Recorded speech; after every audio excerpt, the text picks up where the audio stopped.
Friends, I'd like to say the names of Richard McElkenny, Billy Power, Hughie Callan, Jerry Hunter, Johnny Walker, and this man here, Paddy Hill, will be indelibly down in the roll of shame as far as British legal history is concerned. It was a bloody disgrace what happened to these people in the aftermath of the atrocities that happened in Birmingham that awful night. Jerry Doherty spoke at the rostrum yesterday, and Jerry's the General Secretary of Transport and Salaried Staffs Association, and like myself is from the same area in Glasgow that I come from. Jerry's got an Irish name and brought up in Glasgow the same as myself. And Jerry pointed out at the rostrum, and I was delighted that he did. He referred to the possible backlash that will come against the Muslim community in the wake of the type of attacks that have taken place recently, because the same thing happened to the Irish community. And Paddy was one of the unfortunate victims that happened to be in the wrong place at the wrong time in that particular night in Birmingham. And really, you know, without any further ado, Paddy's been coming up back and forward to Glasgow quite a long time. We addressed our branch committee all that long after he was released from prison. I had a great privilege to attend Paddy's wedding about a month or so back. And Paddy has a lovely new wife, Tara, and is getting a degree of happiness. But I can tell you, if they gave him a blank cheque, it couldn't make up for what they've taken out of that man's life and his family's life. Paddy.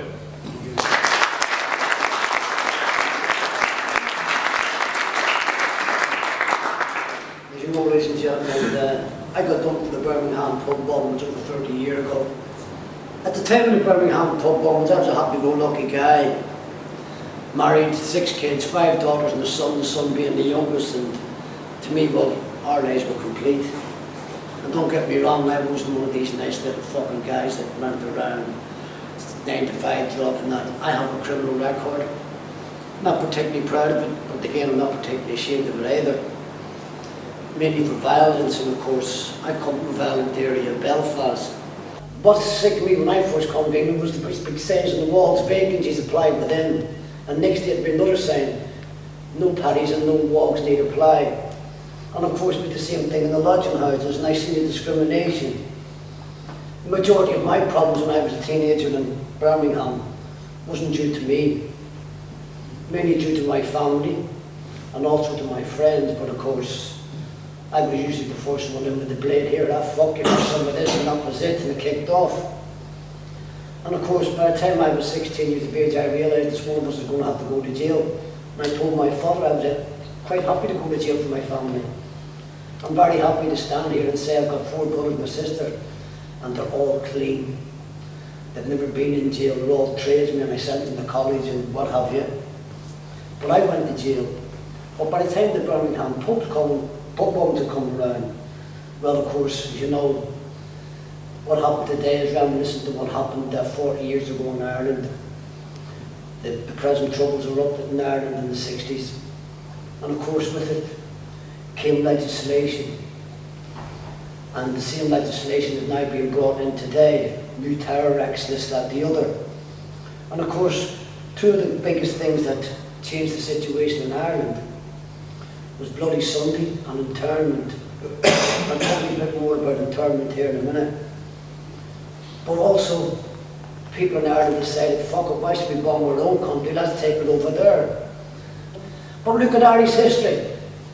You count over the centuries, you count over more than 40, 50 years without Irish uprisings. And of course, the retribution that those uprisings brought was no different than what happened 30 years ago. And this is the way it is. The only thing that has changed in Ireland has been the names of the groups over the years. They've had loads of different names, and the present name that we have today is the Provisional Irish Republican Army. And of course, when the Birmingham pub bombings went off, what people don't realise, there was about 60 odd bombings that had gone off around the Midlands in a 2-year period. And the cops couldn't find out who they were. And the great British detective work, etc. The reason why they caught most of the people in Birmingham wasn't through good detective work. Because one of the lads met a girl, and he told me this himself in jail. And he met a girl, and of course he got involved in smoking weed. So that was it, love and peace, fuck the war, I ain't interested anymore.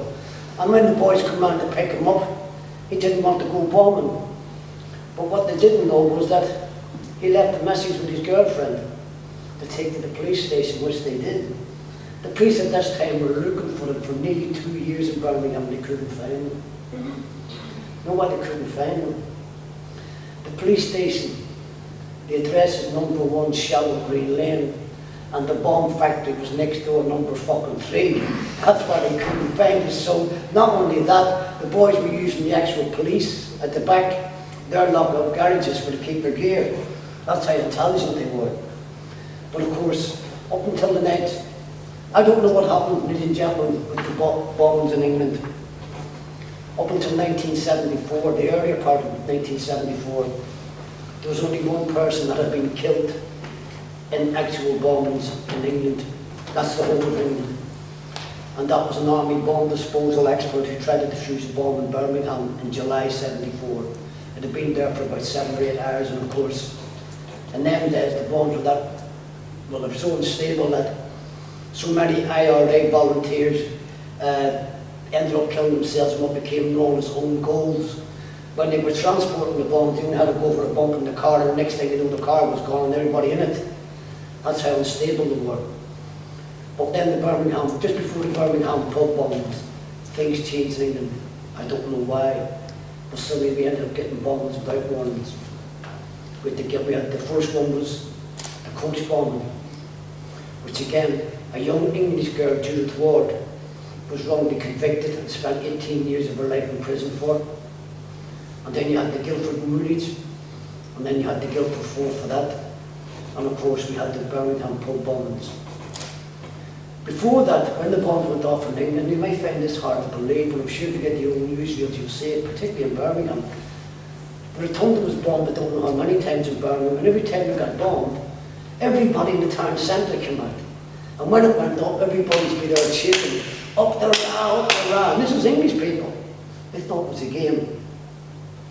But the game soon turned nasty, as I said, with the bombs that ended up killing so many people. The Birmingham pub bombs were set 2 pubs about 60 yards apart. They went off. There was conflicting evidence saying that there was no warning, but very little warning. And of course there's conflicting evidence in respect of the amount of explosive that was used. Doesn't give a fuck how much was used. What concerns us is the result, and the result of those bombings was that 160 odd innocent people were horribly maimed and 21 innocent people lost their lives. The aftermath, that is what concerned me. I was going home that night with my friends, going to a guy who had blown himself up in Coventry, a fellow called James McDade. Of course, the prosecution of our trial tried to prop a big thing about us being IRA comrades, and we were going home to honour an IRA man. Well, I don't know, but if anybody knows anything about IRA funerals, I beg your pardon, about Irish funerals, you will know that an Irish wake is 100 times better than an Irish fucking wedding, believe me. An Irish wedding lasts for the day, the wake will last for a week, and everybody goes to get pissed. And of course, no matter what they do wrong, they're saved.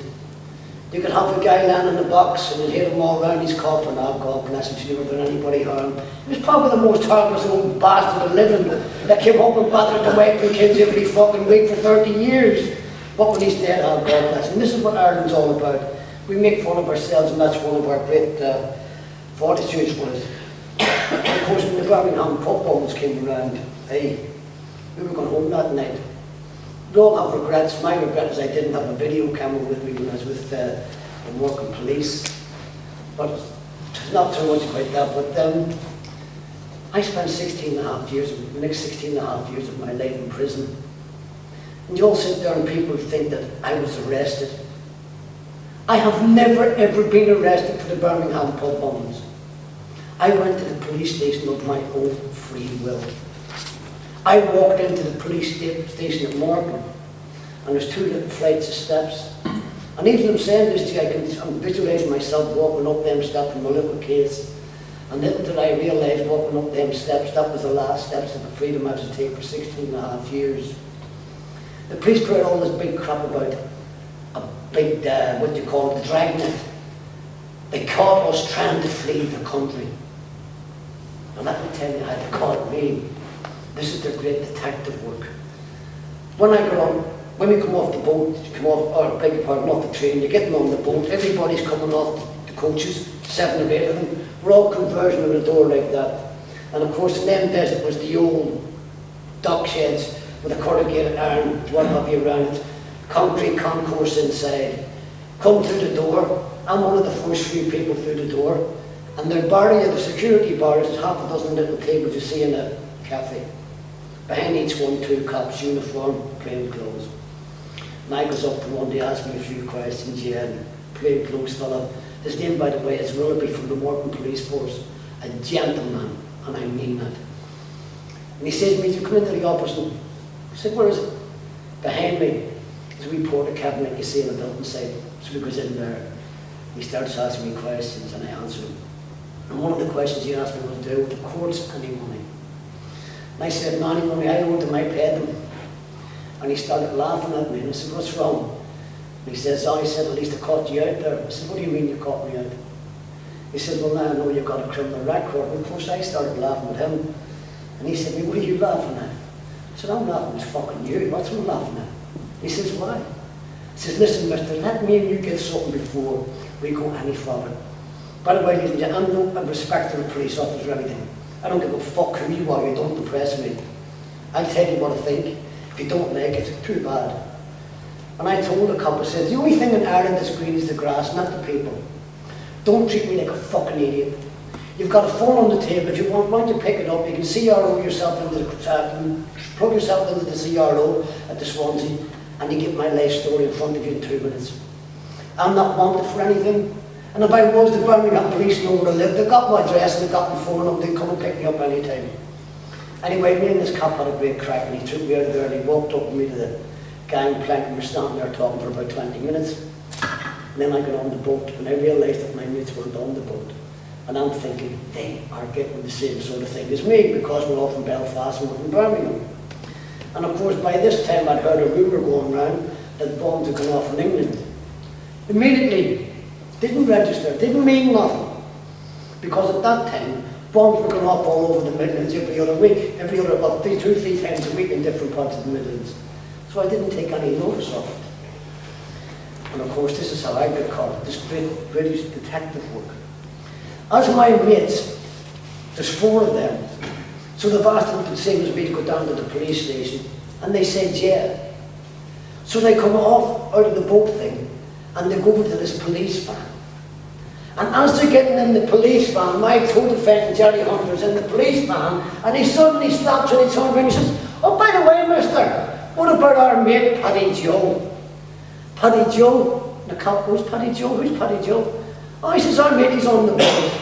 That was the great British detective work that caught me. I did tell Jerry Hunter, if you ever stop by the police again, for fuck's sake, I am not your mate, don't get my name. But anyway, we went into the police station and I made a detailed statement to them. They came back to me 2.5 hours later and told me that everything I had told them was 100% true. And then, of course, everything changed. I've been introduced to the West Midlands Serious Crime Squad. There's 2 police forces involved with me, the Birmingham Police and the Morecambe. In respect of the Morecambe Police, believe me, they couldn't have treated the royal family any better than they treated me. They were absolutely fucking wonderful. And I make no bones about it. The West Midland Police, different ballgame. My introduction to the West Midland Serious Crime Squad, I'm sitting reading the book, and all of a sudden a big shout come up, and I looked up and I see this guy standing there, silver hair, about 6'2", 6'3", about 16 stone or so. Never forget, steel grey pinstripe suit,